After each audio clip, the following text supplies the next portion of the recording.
Hello friends, welcome to my YouTube channel. Exercise 5.1 से question number 13 करेंगे। Fill in the blanks हैं। First part देखिए, if two angles are complementary then the sum of their measure is. अगर दो angles complementary हैं तो उनका major कितना होगा। बड़ा सिंपल सा है, हम पीछे से पढ़ते आ रहे हैं कि कॉम्प्लीमेंट्री एंगल्स जो होते हैं उनका सम होता है 90 डिग्री। कॉम्प्लीमेंट्री एंगल्स होते ही वो हैं जिनका सम 90 डिग्री होता है, तो यहां आएगा 90 डिग्री।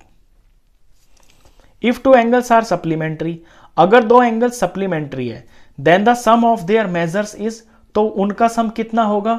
सप्लीमेंट्री एंगल्स का सम होता है 180 डिग्री, तो यहां 180 डिग्री आएगा। थर्ड पार्ट देखिए, two angles forming a linear pair are. अगर कोई दो एंगल्स हैं और वो लीनियर पेयर बना रहे हैं तो वो क्या होंगे। पहले फिगर में देखिए, एक सीधी जो लाइन होती है ये 180 डिग्री की होती है। अब यहां पे अगर मैं दो एंगल बना देता हूं, टू एंगल्स, तो ये लीनियर पेयर बन गया। तो लीनियर पेयर बन गया और लीनियर पेयर का जो सम होता है वो 180 डिग्री होता है, और 180 डिग्री जिनका सम होता है उन्हें हम सप्लीमेंट्री एंगल्स भी बोलते हैं। तो दो एंगल जो लीनियर पेयर बना रहे हैं वो सप्लीमेंट्री होंगे आपस में, यानी कि उन दोनों का सम 180 डिग्री ही होगा। तो सप्लीमेंट्री लिखेंगे हम इसमें,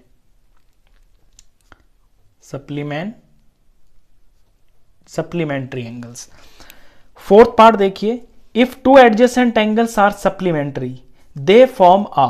ये जस्ट इसका उल्टा है। अगर कोई दो एडजेसेंट एंगल्स का मतलब है साथ वाले। इसी फिगर को देखिए, यहां पे ये एंगल 1 और एंगल 2 ये दोनों साथ हैं, आर सप्लीमेंट्री, ये दोनों सप्लीमेंट्री है, ये भी दिखा दिया। सप्लीमेंट्री का मतलब है कि इन दोनों का सम 180 डिग्री है, तो दे फॉर्म आ, तो ये क्या बनाएंगे, ये बनाएंगे लीनियर पेयर।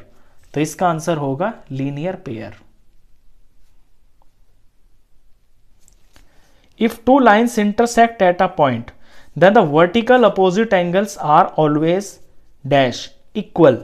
अगर कोई दो लाइन्स ऐसे इंटरसेक्ट करती है एक पॉइंट के ऊपर, तो ये जो वर्टिकल अपोजिट एंगल्स होते हैं ना, जो बिल्कुल आमने सामने बनते हैं, ये आपस में बराबर होते हैं। जैसे कि 1 और 2 आपस में बराबर होगा, एंगल 3 और एंगल 4 आपस में बराबर होगा, तो ये इक्वल होते हैं। If two lines intersect at a point and if one pair of vertically opposite angles are acute angles then the other pair of vertical opposite angles are. ये क्वेश्चन ये कह रहा है कि अगर कोई दो लाइंस ऐसे इंटरसेक्ट होती हैं और इसमें वर्टिकल अपोजिट एंगल तो बनेंगे ही बनेंगे, तो एक पेयर जो है वो एक्यूट एंगल्स का है। लेट्स सपोज ये जो है ये एक्यूट एंगल्स हैं, ये एक्यूट एंगल है और ये एक्यूट एंगल है। एक्यूट एंगल कौन होते हैं, जो 90 से कम होते हैं।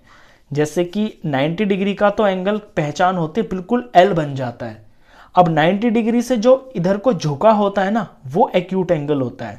जैसे एक्यूट एंगल, इस लाइन को, ये बेस हुआ, इस लाइन को झुका के मैं इधर कर देता हूं तो ये एक्यूट एंगल हो गया। लेकिन अगर इसी लाइन को और इधर की तरफ चौड़ा देता हूं, यानी इधर से इधर को फैला देता हूं ऐसे, तो ये 90 से बड़ा होगा, तो ये ऑब्ट्यूस एंगल होगा। अब यहां जब दो लाइंस ऐसे क्रॉस करेंगी, इंटरसेक्ट करेंगी एक पॉइंट पे, अगर ये दोनों एंगल्स एक्यूट एंगल हैं, तो ये जो बाकी के जो दो दूसरा जो पेयर होगा ना, ये वाला आमने सामने वाला, ये ऑब्ट्यूस एंगल्स का होगा। ऑब्ट्यूस एंगल्स का इसलिए भी होगा क्योंकि ये एक बिल्कुल सीधी लाइन है, ऐसे सीधी लाइन है ना, और सीधी लाइन होती है 180 डिग्री की। तो अगर ये दोनों एंगल्स मिलके 180 हैं और ये वाला जो एंगल है एक्यूट एंगल, ये 90 से कम है, एक्यूट एंगल यानी कि 90 डिग्री से कम।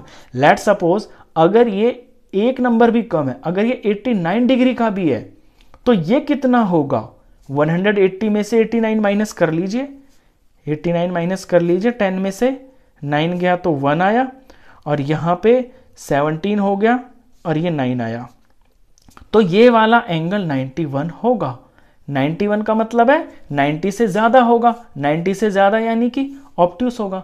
इतना सिंपल सा लॉजिक है। इसमें थोड़ा सा आपको ध्यान लगाना होगा कि जब दो लाइंस ऐसे एक दूसरे को इंटरसेक्ट करती हैं, तो अगर एक पेयर एक्यूट एंगल का है, यानी कि 90 डिग्री से कम एंगल का है, तो दूसरा वाला जो पेयर होगा वो 90 से ज्यादा डिग्री के होंगे, वो ऑब्ट्यूस एंगल्स का पेयर होगा। तो इसका आंसर होगा ऑब्ट्यूस एंगल।